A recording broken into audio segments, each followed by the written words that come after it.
Recently, I experienced a shocking incident that left me profoundly unsettled. In an unexpected and unsettling turn of events, my mother-in-law seized my passport and intentionally burned it.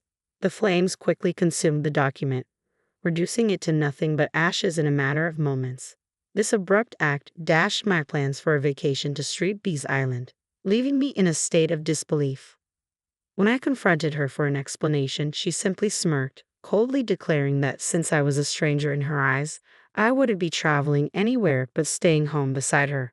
My husband, Peter, merely offered a grin, complicit in their deceit. Their cruel maneuver was shocking, though not entirely surprising. However, the level of their sneakiness was beyond anything I had anticipated. They seemed to revel in their scheme, sharing laughs over what they considered a triumph. Frustrated and desperate to assert my identity, I reminded them who I was. My name is Kayla. I'm 30 years old and I'm a linguist. I study and teach languages at the university, a role that often requires me to travel abroad for extended periods as I engage with different cultures and share my knowledge. My job demands frequent travel, often taking me away from home for months at a time. Before this career, I never imagined marriage would be in my future. But everything changed when I returned to my home country at 25 and met Peter, who would later become my husband. Despite the challenges posed by my career, which keeps me overseas for about half the year, Peter and I maintained our relationship through constant communication via phone calls and emails. We married when I was 27, and he has been incredibly supportive, even with the long separations that define our life together. As I made my way home from the airport after a 6-month absence, I felt excitement bubbling within me rather than fatigue. I was eager to reunite with Peter, hoping for a joyful reunion and perhaps a resolution to the turmoil his family had caused. Upon arriving home, I discovered that Peter hadn't yet returned, so I started tidying up. Although I always remind him to keep our place neat, I usually find it somewhat disordered. Normally, this would bother me, but today I decided to overlook it because I was simply too thrilled to see him again. As I busied myself in the kitchen, I heard the front door open. It was Peter. Overjoyed, I rushed to greet him. "Welcome home, Peter. It's so good to see you." But his response was lukewarm. "Oh, hi, Kayla. You're back," he said, almost dismissively. After 6 months apart, I couldn't hide my disappointment. "Peter, aren't you going to say you miss me?" I asked, trying to mask my hurt. He shrugged. "We've been doing this for a while, so I guess I'm used to it. I'm just really tired." "Is dinner ready?" he asked, shifting the conversation. "Yes, it's ready. Let's eat." Dinner should have felt special after so many months apart, but today it was tinged with sadness. His attention seemed divided as he constantly glanced at his phone while we ate. I couldn't hold back my frustration any longer. "Hey, Peter, why do you keep staring at your phone?" I asked, trying to mask my irritation. He brushed me off, claiming there's nothing wrong. "But you've been gone, and we've stayed connected through calls and emails, right? There's nothing new to discuss." His dismissive attitude stung. "That may be true, Peter, but it's been a long time since we've been together. Shouldn't that count for something?" My tone sharpened with my growing frustration, and I could see it upset him. He stood up abruptly, placing his phone on the table, and glared at me. "You just came off a plane, but I'm exhausted from work," he snapped, and his words cut deep. "I'm tired too. I came straight here after work." "Don't talk to me like that," I retorted, my voice rising. "I didn't ask you to rush home. You chose to come back immediately," he replied coldly. His words felt like a slap in the face, but I needed to express how I felt. "You don't have to say it like that. Despite everything, I missed you." For a moment, we both paused, the weight of my words hanging heavily between us. After months apart, I had returned only to find the atmosphere chillingly tense. Peter's reception was colder than I had expected. As we sat down for dinner, he blurted out, "I didn't ask you to rush home. If you're going to act like this, maybe you shouldn't have come back at all. You're being annoying, Kayla." Frustrated, he slammed his hand on the table and stormed out of the room, leaving his dinner untouched. Alone and confused, I wondered why he was acting so cold.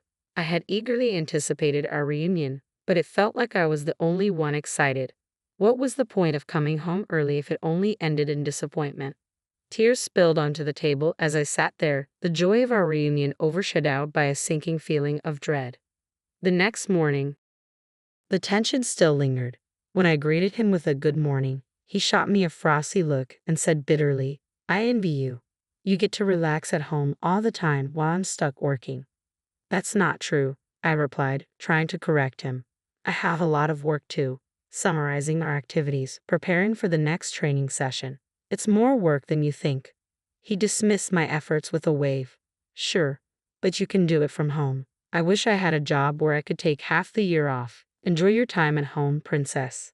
Stunned by his sarcastic tone, I watched as he left the house without another word. We had argued before, but he had never been this cutting. His sarcasm left me puzzled and worried about the growing rift between us, and I found myself pondering what might help mend our relationship. I busied myself with household chores, vacuuming and changing the linens when my phone rang. It was my mother-in-law. A sense of unease washed over me as I answered, "Hello, Kayla here." "Hi, Kayla. It's been a while. I heard you're back home and had a rough day yesterday," she said, her tone casual. "Yes, that's right," I replied, unsure of where this conversation was headed. "And I also heard you upset Peter," she added, her voice taking on a sharper edge. "He was quite angry." Her words added to my confusion and worry, leaving me questioning how I could bridge the growing gap between Peter and me since my return. Then, during the call, my mother-in-law's suggestion caught me off guard. "Now that you're back, how about we plan a family trip?" she proposed. Before I could process the idea, she continued, "I was talking with my husband about going to Street Barks Island, and Peter mentioned he wanted to join us. You used to travel abroad, right? Could you help us with hotel reservations and other arrangements?" Her request felt loaded. It was clear from her tone that she didn't relish the thought of traveling with me but saw an opportunity to leverage my travel experience. My relationship with her had always been strained. She had never hidden her disdain for me, especially since our first meeting at the wedding reception, where her sarcastic attitude had made a lasting impression. Even after 3 years of marriage, her views hadn't softened. When I was working abroad, she often sent stinging messages questioning my commitment as a wife. "How can you be a wife and stay away from home for months? If you don't take care of the house, I'd rather my son marry someone else. It was a mistake to let him marry you." Those memories made me apprehensive about her proposal. It felt as if I were being used merely to facilitate their travel plans, a task that seemed far more appealing to her than enduring her usual critiques. I was frustrated with myself for my inability to decline, even though I knew I was being manipulated. A few hours later, Peter returned from work in a noticeably better mood than before. He dropped his briefcase on the sofa, flashed a wide smile, and said, "Mom called, didn't she? We can go on a trip to Street Barts." "Yeah, I heard," I replied cautiously. "But you're not thinking of turning it down, are you?" "Mom wants you to come with us," he pressed, his enthusiasm making it even harder for me to express my reservations. I understood his desire for me to be involved, but the dynamics made me uneasy. How could I navigate this situation without escalating tensions or feeling even more used? As the conversation about the family trip continued, I tentatively suggested, "Why don't you just go with your mom and dad as you originally planned?" The moment those words left my lips, Peter's demeanor shifted dramatically. He clicked his tongue, and his voice turned more threatening. "You need to understand your role here.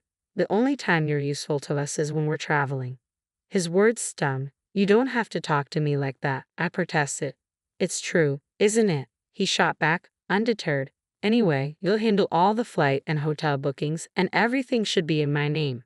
"But Peter, you're going to pay for the whole trip," I clarified, trying to understand our financial arrangement. "What are you talking about? We'll split the cost 50-50. It's a small price to pay to show respect to our parents," he argued, implying that my objection was disrespectful. "And what does that mean? If you've got time to lounge around at home, make the reservations now," he demanded. "This isn't right. I don't want to," I mumbled, my voice barely above a whisper. "What are you mumbling about?" he scoffed, grabbing a beer from the fridge and downing it in one gulp. Despite my inner turmoil and the unfairness of the situation, I felt cornered, embarrassed, and without a real choice. Reluctantly, I proceeded to make all the arrangements for the flights and accommodations for the trip to Street Barts, just as Peter and his mother had insisted. I was set to pick them up at my in-laws' house and head straight to the airport, but a few days before our departure, I found myself restless and unable to sleep. Late at night, I noticed Peter wasn't beside me. I walked to the living room and overheard him on the phone. "It's okay, Mom. I'll be there first thing in the morning as planned. Please handle the passport issue. Anyway, seriously, I'm looking forward to it. I'll make sure to introduce her to you, he said into the receiver. Hearing this stirred a mix of emotions within me. What was supposed to be a family trip was morphing into a series of commands and manipulations, and now there were secrets involved too. I stood there, unsure of how to confront this new revelation. When I returned home, Peter's conversation still echoed in my mind. He had mentioned a passport and an introduction, and since he was talking to his mother, I was certain she was on the other end. It felt like there were hidden plans that I wasn't privy to, leaving me uneasy about the upcoming trip. Clearly, something was being orchestrated behind my back, but I couldn't grasp the full extent of it.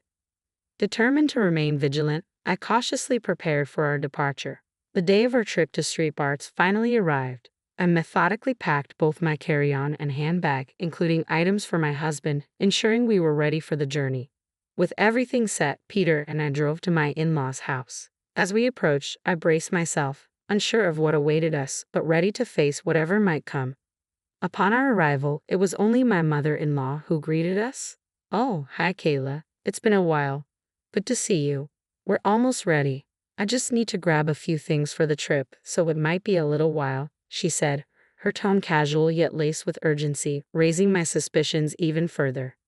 "Okay, take your time," I replied, trying to mask my growing unease. I nodded in response, but then she added, "Oh, and Kayla, could you bring the carry-on case from the other room? It's heavy, so please get Peter to help you." "Sure, I'll do that," I agreed, keenly observing the exchange of knowing glances between my husband and mother-in-law. I kept my passport securely in my pocket, an instinctual move born from the mistrust that had been building. Following my husband's directions, I returned to the living room with the carry-on, only to find my mother-in-law waiting for me with a mischievous grin. To my horror, she was holding my passport in her hands. "Now you can't go on the trip to Street Arts," she declared, a smirk spreading across her face. "What do you mean?" I asked, disbelief washing over me. The weight of her words began to sink in. "I'm going to burn this passport right now," she threatened. "What did you just say?" I responded, my heart racing. "I was just using you to handle the trip arrangements," she admitted callously. "You're a stranger here, so you'll be staying behind. Too bad."